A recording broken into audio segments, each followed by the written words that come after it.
All right, guys, I'm here on the 2023 2860E, and for whatever reason, these came with a really weak sauce bumper compared to the E, or maybe a newer or older one.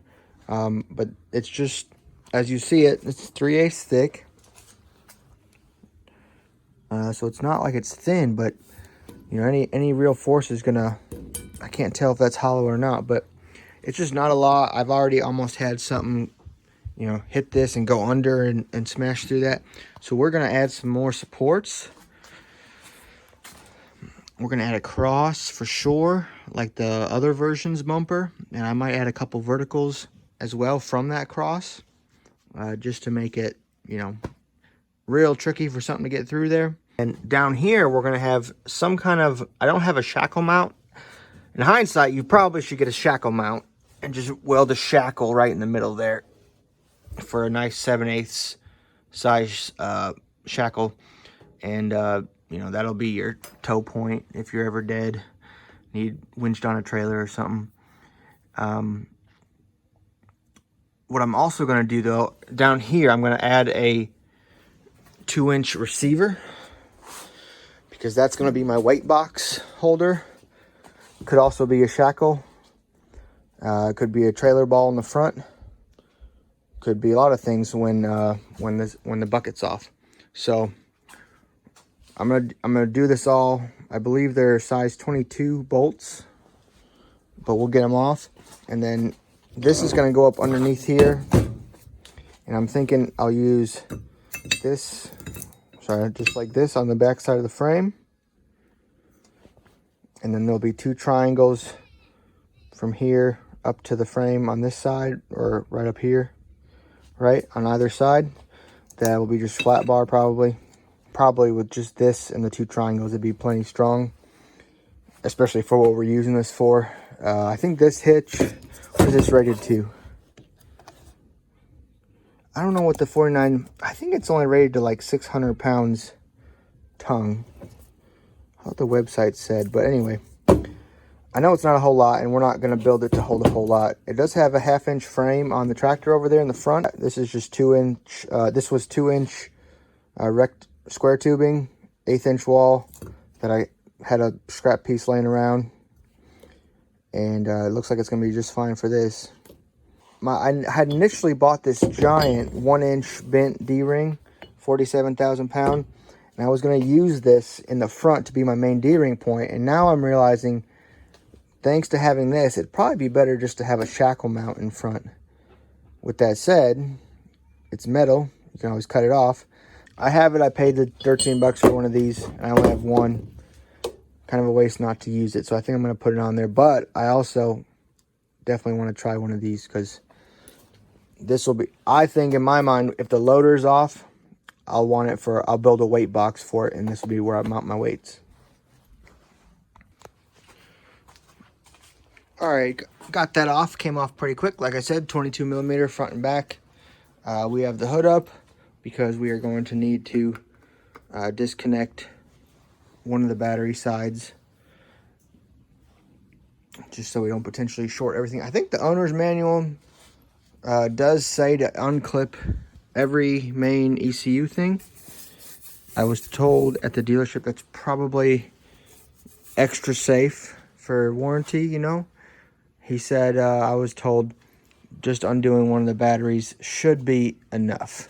So we're going to do that before we get to welding anything on here. Now I've got 3 pieces of steel over here. Here's my 2.5-inch 3/8, 2-inch 1/4, and 4-inch 1/2-inch thick. The frame is 1/2-inch. When I initially bought this, I was planning to put it right between 4 bolt holes, because I didn't think there'd be anything under here. Now we're probably going to ride it up to where the center bar is even with the top 2, and that'll give me a little bit more clearance. All right, so we've got this welded on. So due to having the hitch be underneath here, I didn't want it to hang too low. My only solution to keep it instead of potentially go to a channel, because that was an option. I was considering it. To keep the D-ring, had to be on the angle part. So I got the top part done up here, and I know on the equipment trailers, the heavies, this 1-inch ring is usually on the very heavy equipment trailers. They have the flat part against this, and then this flips up to kind of angle over to the trailer towards the equipment. This is never going to be angled up because the hood is right here, right? So there's going to be no need to ever angle this up. It's just forward or a tie down. And so I just left it like this, just so we can see the size. 1 inch, 47,000 pounds, braking strength. Thought that was, you know, kind of cool to see just such a giant D-ring on a small tractor. And then, but I could have flipped it around. Might have made more sense, but I didn't. So we're gonna leave it like that. Now, the other modification of the bumper is gonna be a crossbar like this. That it's gonna be like this. And then we're gonna have 3 bars going vertical from the bar up. And so right now we're working on cutting this. So I made the mark, that top circle. I'm putting them in the vise right here. And then I'm going down with the cutoff wheel because I don't have a plasma cutter. And then I'm gonna take my grinder and only grind this little bit right here to make it smooth versus grind the whole thing down, because that would have taken a while. And using a cutoff wheel to get the slits, get most of the material cut out, it's a lot faster. Granted, if I had a plasma cutter, I would have went whoop and been done in just a few seconds. But that's not what I'm working with today. So if I can get these 3 to a nice circle, what I'll do is weld on all 3 and then get like a mock fitment.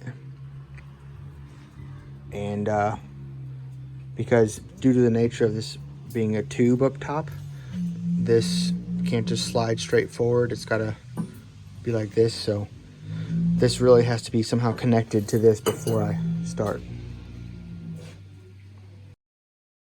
All right, got this done and it's sprayed. So what I did, we got the 3 bars. My welding on the underside is a little bit rough. I'm not super good at welding the circles yet, but I suppose I could grind those down and make them a little bit more pleasant to the eye, but they're gonna hold, and that's what's important. The ones on bottom, we did all right. And so we got 3, kind of like that Jeep look, you know. And then we got our big 1-inch D-ring welded on there, and that's got clean welds top and bottom. I've got this ready to bolt on, and so we can do that. Okay, so this is what I'm working with right now. Well, this is the hitch that we're gonna mount at the front of the bumper. To get rid of this tray is like the entire, all this has to come out pretty much, because it doesn't separate right here. It's all part of this. So obviously we're not doing that, even though that would be, if I could take the battery out and kind of just remove this tray, that would get me much easier welding access. It's mostly just to have some attachments, maybe like a weight box. I got a vise mount right here on a 2-inch if I ever need my vise in the front of the tractor. Maybe a very light duty winch, but you know what I mean? It's not a heavy. Welding doesn't need to be perfect on this. So before I do that, we'll finish up this weld down here while it's out. So these 2 will be perfect. And I've already got this thing in place with the weld in back as well. A couple inside to hold it. And so once this is down, these 3 are firmly in place, and then I can go kind of hold it up there, and I'll do this one across first, and then I'll hold it for me, and then I can go around to the back and wiggle my way up under the frame of the tractor and get these in as best I can. Okay, so this piece is done. It is as welded as it's going to be off a bench welded. We got the underside, looks nice too. So if anyone peeks their head up underneath this tractor once it's on, they're going to be like, wow, this guy's a great welder.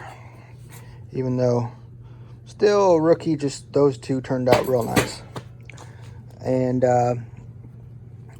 we have to go to the bottom down there and on the back side and use our grinder and grind up some clean metal for welding. But if we can get to all of our spots, it should look something like that right about there. And plenty of space when nothing's in it to not hit the loader. All right, so this is what I'm working on. About to weld this to the actual tractor now. So we got some good welds there. I got the weld back welded. And now this is gonna rest kind of inside the frame. So this part's gonna be on the back side of the front of the tractor frame. And we'll have a bead going down here across the front. One on the bottom right here, both sides. And if I can reach, I'm not sure if I'll be able to, one across the back side right here, and up and down either side too. If I can get here on the back as well of all three, this is going to be crazy strong by itself. All right, guys, so I've got this drying, but that's pretty much how it's going to look. The welds were kind of rough on both sides, but you know, I just grinded it flush-ish, and I got those together. Had to grind that weld down just a hair, just to get the front piece to fit. And then I don't know if I can get my camera back up in here. All right, so right now I don't have any extra support. And honestly, when I grab this, it shakes the whole tractor. So this is just a little 5,000 pound receiver. Honestly, I might have enough welding. I might have enough strength just with what's right here, so I'm gonna leave it for right now. And in the future, if I need more, I can just weld something to the back, you know, over to here. But these welds are pretty rough in the back because you can't really fit a MIG gun back here. But cannot get down there at all. It just wasn't happening. So I just threw some goop and you know, whatever. But the front side's pretty strong.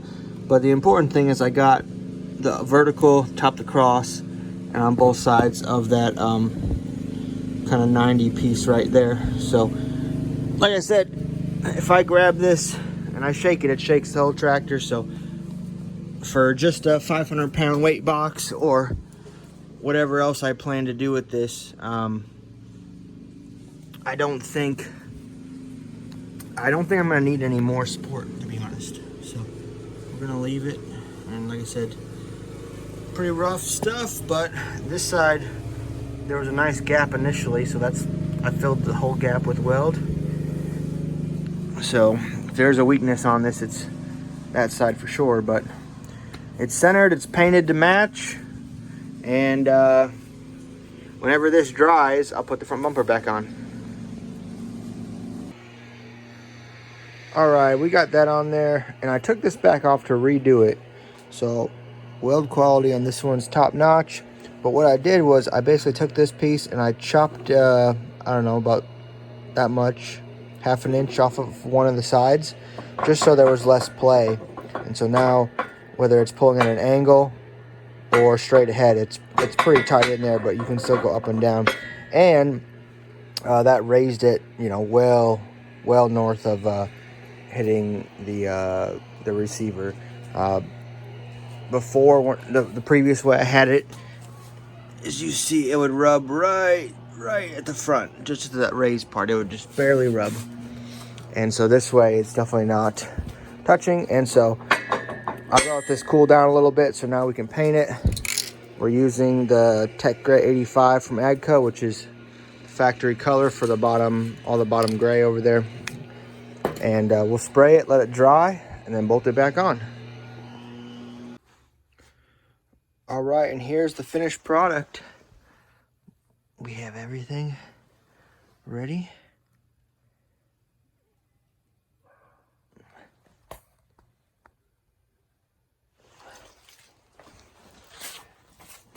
Straight on front view. All right, so let's take a look. I got mostly good welds, a couple of questionable ones, but the two end ones are really solid. That one's pretty good. This one, I'm still not the best welder when it comes to the circles yet, so those are a little rough, but did pretty good there. And the backside's pretty rough of this, just because it was really hard to get a MIG gun back there. But everything's welded, everything's painted, and I'm gonna call this right here a job complete.